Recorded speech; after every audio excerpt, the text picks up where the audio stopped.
Hello friends, welcome to your own channel daily stock. तो दोस्तों, इस वीडियो के अंदर हम पंचशील ऑर्गेनिक के डिटेल्ड एनालिसिस के बारे में बात करेंगे और जानेंगे कि आपको पंचशील ऑर्गेनिक के अंदर इन्वेस्ट करना चाहिए या नहीं। चलिए शुरू करते हैं।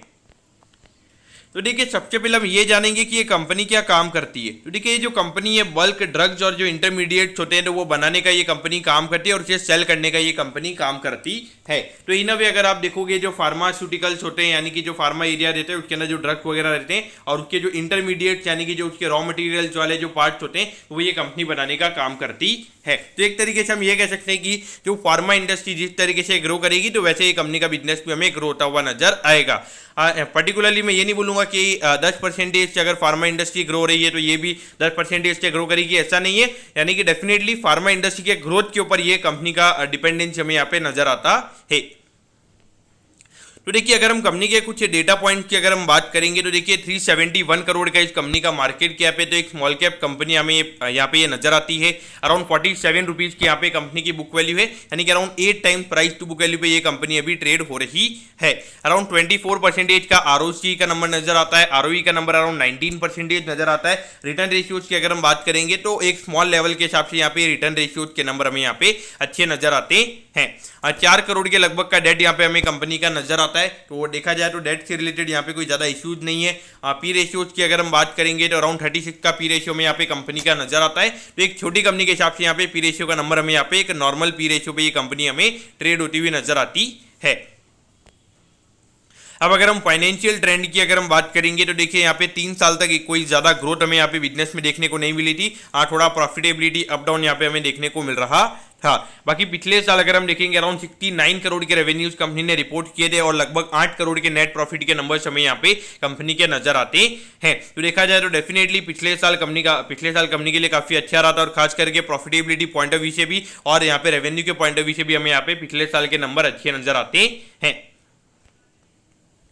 अब अगर हम यहाँ पे कंपनी के पिछले कुछ क्वार्टरली नंबर्स की अगर हम बात करेंगे तो देखिए, यहाँ से जून 2019 से लेके सितंबर 2020 तक और खास करके मार्च 2021 तक जो कंपनी के नंबर्स थे वो हमें यहाँ पे एकदम फ्लैट नजर आते हैं। फिर जून 2021 में जब कोविड की सेकंड वेव आई थी तब थोड़े से नंबर्स कंपनी के बड़े थे। फिर सितंबर 2021 में थोड़ा सा नंबर फिर से कम हुआ था और उसके बाद में अगर हम दिसंबर 2021 की अगर हम बात करेंगे तो वहाँ पे रेवेन्यू के नंबर हमें बढ़ते हुए नजर आए थे। तो अगर देखा जाए तो मार्च 2022 यानी कि एक ये क्वार्टर है जहाँ पे कंपनी के रेवेन्यू के नंबर काफी अच्छे हमें यहाँ पे नजर आते हैं और ये 2 क्वार्टर यानी कि जो लास्ट के 2 क्वार्टर से कंपनी के वही हमें यहाँ पे काफी अच्छे नजर आते हैं। बाकी उससे पहले कंपनी के जो नेट प्रॉफिट के नंबर्स हैं वो हमें यहाँ पे हमेशा लगभग 3 करोड़ से कम ही नजर आते हैं।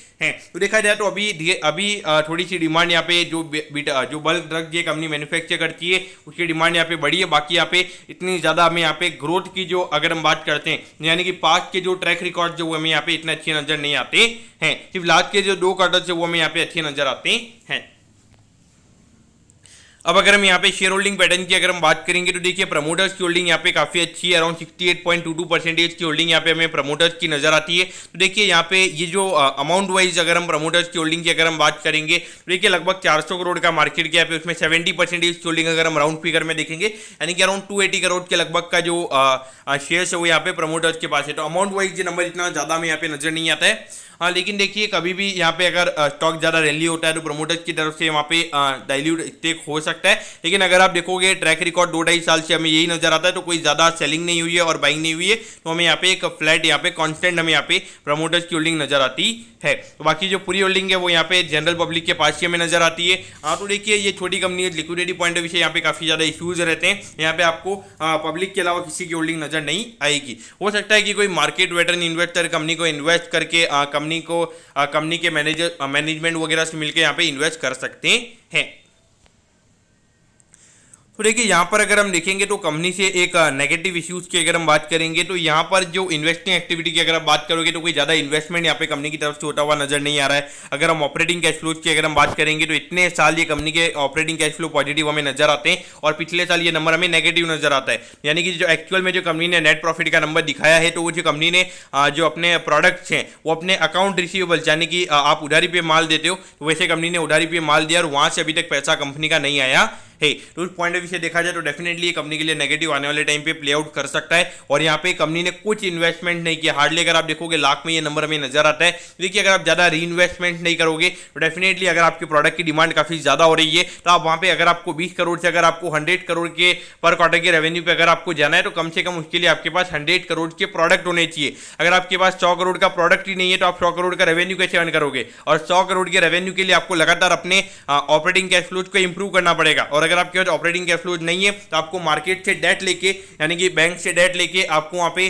अपने जो मैन्युफैक्चरिंग कैपेसिटी है उसको इंक्रीज करना पड़ेगा या फिर अपने इन्वेंटरी को आपको इंक्रीज करना पड़ेगा, तभी आप 100 करोड़ के रेवेन्यूज रिपोर्ट कर पाओगे। तो ऐसी चीजें हमें यहाँ पे होती हुई नजर नहीं आ रही है, ये हमें यहाँ पे नेगेटिव फैक्टर नजर आता है। अगर हम फाइनेंशियल एक्टिविटी की अगर हम बात करेंगे तो यहाँ पे 1 करोड़ का आउटफ्लो में नजर आता है। तो ये जो डेट वगैरह कंपनी के ऊपर है उसका इंटरेस्ट वगैरह प्लस प्रिंसिपल पेमेंट में ये हमें यहाँ पे नजर आता है। तो देखिए 373 पे ये कंपनी का स्टॉक अभी ट्रेड हो रहा है। अपने ऑल टाइम हाई से अगर हम देखेंगे अराउंड 10 से 12% ये कंपनी अभी नीचे ट्रेड हो रही है। तो यहाँ पे ऐसे में आपने यहाँ पे क्या करना चाहिए? तो देखिए एज अ होल देखा जाए तो कंपनी का स्टॉक काफी ज्यादा रनअप किया है और अभी ऑर्गेनिक सेक्टर में खास करके काफी ज्यादा डिमांड हमें यहाँ पे बढ़ती हुई नजर आई है। लेकिन अभी खास करके ग्लोबली अगर हम देखेंगे जिस तरीके से रिसेशन की बातें चल रही है तो ऐसा कहा जा रहा है कि अराउंड 10 से 15% से डिमांड वहाँ पे अभी कम हो सकती है। तो देखिए मुझे ऐसा लगता है कि डेफिनेटली ये कंपनी वैल्यूएशन वाइज काफी आपको अट्रैक्टिव लगेगी, लुक्रेटिव नजर आएगी। लेकिन क्या ऐसा है कि कंपनी अपने रेवेन्यू के नंबर्स 5 गुना 10 गुना यहाँ पे कर सकती है? तो वैसा मुझे यहाँ पे नजर नहीं आता है। और खास करके जब तक री इन्वेस्टमेंट हमें यहाँ पे होते हुए नजर नहीं आएंगे वो उस पॉइंट ऑफ व्यू से देखा जाए तो मेरे ख्याल से तो यहाँ पे इग्नोर ही करना चाहिए। अगर आप एक नॉर्मल रिटेल इन्वेस्टर है मेरे ख्याल से इग्नोर कीजिए। लिक्विडिटी अगर आप देखोगे स्टॉक में काफी ज्यादा कम हमें लिक्विडिटी नजर आती है। उस पॉइंट ऑफ व्यू से आपने ये भी देखना चाहिए कि आपको अपनी कैपिटल को प्रोटेक्ट करना है। अभी मैं आपको बोलूंगा कि अगर आपने अभी ये स्टॉक ले लिया और अगर ये स्टॉक कल ही अगर 300 रुपये हो जाता है, अराउंड 20% का अगर सर्किट रहेगा तो हो सकता है, कोई बड़ी बात नहीं है।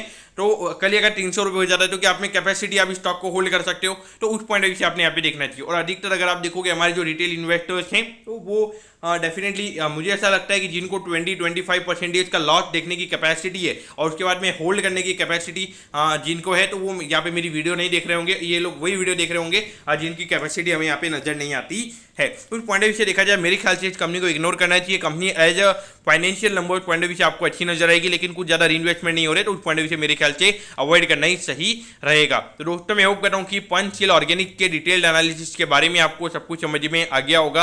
अगर आपकी कोई भी क्वेरीज है आप कमेंट कीजिए, मैं जरूर आपके कमेंट पर रिप्लाई करूंगा। ओके दोस्तों, thank you, have a nice day.